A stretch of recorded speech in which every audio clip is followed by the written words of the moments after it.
அன்பானவர்களுக்கு கோவிந்தராஜின் வணக்கங்கள்.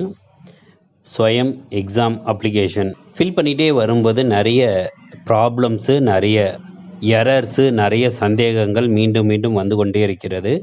Errors and issues தான் நம்ம பார்க்க போகிறோம். அதை எப்படி தீர்க்கணுன்றதையும் இந்த வீடியோவில் பார்க்கலாம்.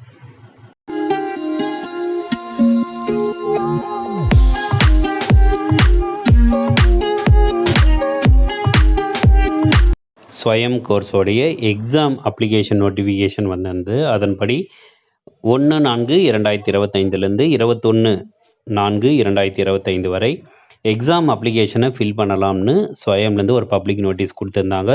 இதை பற்றி நம்ம ஏற்கனவே வீடியோ போட்டிருந்தோம். ஸ்டெப் பை ஸ்டெப் இன்ஸ்ட்ரக்ஷன் எப்படி அப்ளிகேஷன் ஃபார்ம் ஃபில் பண்ணுறது, அதே மாதிரி ஏதாவது பிரச்சனைகள் வந்ததுன்னா அது எப்படி சார்ட் அவுட் பண்ணுறது அப்படின்ற மாதிரி 2 வீடியோக்கள் போட்டிருந்தேன். அந்த 2 வீடியோக்களுடைய லிங்க்கையும் நான் டிஸ்கிரிப்ஷனில் போகிறேன், நீங்கள் அதை பார்த்துங்க. இன்று நம்ம பார்க்க வேண்டியது அடுத்து வரக்கூடிய பிரச்சனைகள், அதுவும் பெரும்பாலும் வரக்கூடிய பேமெண்ட் ரிலேட்டட் இஷ்யூஸ் தான் இந்த வீடியோவில் நம்ம பார்க்க போகிறோம். சார், நான் அமௌண்ட்டு பே பண்ணிட்டேன், ₹75 எனக்கு டெபிட் ஆகிடுச்சு, பட் அகைன் பே நவுன்னு காட்டுது சார். இந்த மாதிரி உங்களுக்கு வந்திருந்தாலோ, சார் நான் ஃபீஸ் பே பண்ணி 1 டே ஆகுது, ஆனால் பே பண்ணலைன்னு காட்டுது சார். நான் QR கோடு யூஸ் பண்ணி ஜிபே பண்ணினேன், டிரான்சாக்ஷன் ஹிஸ்ட்ரியில் ₹750 டெபிட்டட்னு வருது சார், என்ன பண்ணுறது? பேமெண்ட் டீட்டெயில்ஸ் இன்கம்ப்ளீட் வருது, என்ன செய்கிறது?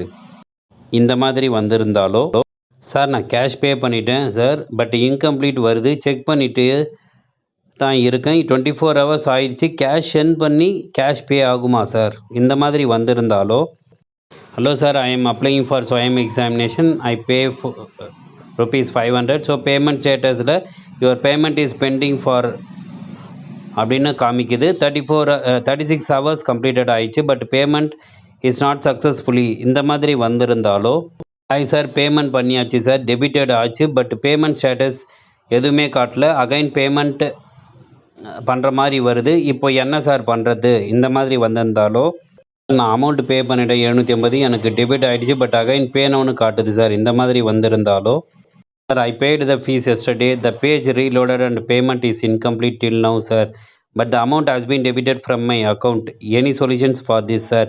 இந்த மாதிரி பல பேமெண்ட் ரிலேட்டட் இஷ்யூஸ் உங்கள்கிட்டேருந்து நிறைய இந்த மாதிரி கமெண்ட் செக்ஷனில் வந்துகிட்டே இருக்குது. இதற்கு 2 விதமான தீர்வுகள். இப்போ அந்த 2 விதமான தீர்வுகள் பார்க்கலாம். முதல் தீர்வு பேமெண்ட் ரிலேட்டட் இஷ்யூஸ் வரும்பொழுது 48 மணி நேரத்துக்கு அப்புறம் சில பேருக்கு இந்த கன்ஃபர்மேஷன் பேஜ் வருது. இன்னும் சிலருக்கு அந்த 40 மணி நேரம் 36 மணி நேரம்னு வந்துட்டுருக்கு. அதனால் ஸ்வயமில் பொறுத்தவரை பேமெண்ட் முடிக்கிறதுக்கான லாஸ்ட் டேட் 22/4/2025 கொடுத்ததுனால நீங்கள் 22ஆம் தேதி வரைக்கும் நீங்கள் பேமெண்ட் பண்ணலாம். அதனால் நீங்கள் பேமெண்ட் பண்ண 48 மணி நேரத்துக்கு அப்புறம் கூட சில பேருக்கு இந்த கன்ஃபர்மேஷன், அதாவது பேமெண்ட் சக்ஸஸ்ஃபுல் ஆகிறதுக்கான வாய்ப்புகள் இருக்குதுன்றதுனால 48 மணி நேரம் நீங்கள் வெயிட் பண்ணுங்கள். நீங்கள் வெயிட் பண்ணிவிட்டு சப்போஸ் வரலன்னா swayam@nta.ac.in அப்படின்ற இந்த இமெயில் ஐடிக்கு உங்களுடைய பேமெண்ட் நீங்கள் பண்ணதுக்கான எவிடன்ஸு, உங்களுடைய அப்ளிகேஷன் ஃபார்மில் என்ன வருதோ அதனுடைய ஸ்க்ரீன்ஷாட்டு, உங்களுக்கு டெபிட்டட் ஆன மெசேஜ், இவை எல்லாமே நீங்கள் சேர்த்து வச்சு இந்த இமெயில் ஐடிக்கு நீங்கள் அனுப்புங்க. அவங்க அங்கேருந்து ஆக்ஷன் எடுப்பாங்க. இது ஒரு வகை. 2வது வகை, இல்லைங்க சார், எனக்கு நான் அவ்வளோ நாள் வெயிட் பண்ண முடியாது, கடைசி நேரத்தில் எனக்கு இன்டர்நெட் ஒர்க் ஆகாதோ, அப்புறம் நான் ஸ்வயம் எக்ஸாமுக்கு அப்ளை பண்ண முடியாத மாதிரி எனக்கு சூழ்நிலை வந்துடும் அப்படின்ற மாதிரி இருந்தீங்கன்னா, நீங்கள் 2வது முறை நீங்கள் பேமெண்ட் பண்ணுங்கள்.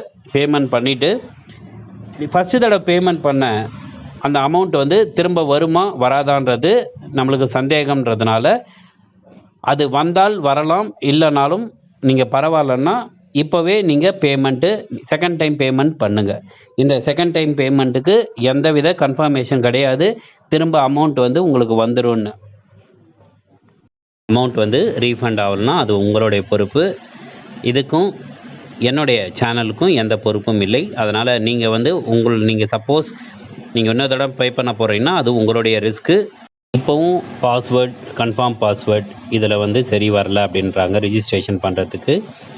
மீண்டும் ஒரு முறை உங்களுக்கு சொல்லுறது என்னென்னா, நீங்கள் வந்து உங்களுடைய இமெயில் ஐடி செக்யூரிட்டி பின் கொடுத்து நீங்கள் உள்ளே போவீங்க. உள்ளே போனதுக்கப்புறம் உங்களுடைய நேம் இருக்கும். உங்களுடைய நேம் எல்லாத்தையும் நீங்கள் டெலீட் பண்ணிவிட்டு இப்போ புதுசாக நீங்கள் டைப் பண்ணுங்கள். டைப் பண்ணி முடித்ததுக்கப்புறம் உங்களுடைய இனிஷியலை நீங்கள் கடைசியாக போட்டுங்க. அதே மாதிரி உங்கள் father's name, mother's name, date of birth, gender, பாஸ்வேர்டில் உங்களுடைய பெயர், அந்த பெயரில் ஃபர்ஸ்ட் லெட்டர் வந்து கேபிட்டல் ஆகும். அடுத்தது ஒரு 4 அல்லது 5 லெட்டர் கொடுத்துட்டு ஒரு சிம்பல் போட்டுட்டு நீங்கள் எந்த வருஷம் பிறந்தீங்களோ அந்த நீங்கள் பிறந்த வருஷத்தோட 4 டிஜிட் அதை போட்டுடுங்க. இதே வந்து நீங்கள் கன்ஃபார்ம் பாஸ்வேர்ட்லேயும் நீங்கள் கொடுத்து நீங்கள் அடுத்தது எந்த செக்யூரிட்டி கொஷின் நீங்கள் சூஸ் பண்ண போகிறீங்களோ அந்த செக்யூரிட்டி கொஷினை நீங்கள் சூஸ் பண்ணிங்க. எய்தர் ஃபஸ்ட்டு ஸ்கூலோ அல்லது பர்த் சிட்டியோ நீங்கள் சூஸ் பண்ணிவிட்டு செக்யூரிட்டி பின் கொடுத்துட்டு சப்மிட் அண்ட் கெட் அப்ளிகேஷன் நம்பரை நீங்கள் பண்ணுங்கள். இன்கேஸ் உங்களுக்கு இது எல்லாத்தையும் சரியாக செஞ்சு உங்களுக்கு திரும்பவும் அது வந்து பாஸ்வேர்ட் தப்புன்னு வந்ததுன்னா நீங்கள் வந்து கம்ப்யூட்டரில் ட்ரை பண்ணுங்கள். கம்ப்யூட்டர்லேயோ அல்லது லேப்டாப்லேயோ ட்ரை பண்ணும்போது இதை சக்ஸஸ் ஆகிறதுக்கான வாய்ப்புகள் உங்களுக்கு அதிகம். ஸோ இந்த வீடியோவில் நம்ம வந்து இந்த ஸ்வயமில் பேமெண்ட் இஷ்யூஸும் பாஸ்வேர்டு இஷ்யூவும் வந்து எவ்வாறு நம்ம சரி செய்யறதுன்றதை நம்ம பார்த்தோம். மீண்டும் அடுத்த பதிவில் வேறு சில தகவல்களோடு உங்களை சந்திக்கிறேன். வாழ்க வளமுடன். நன்றி.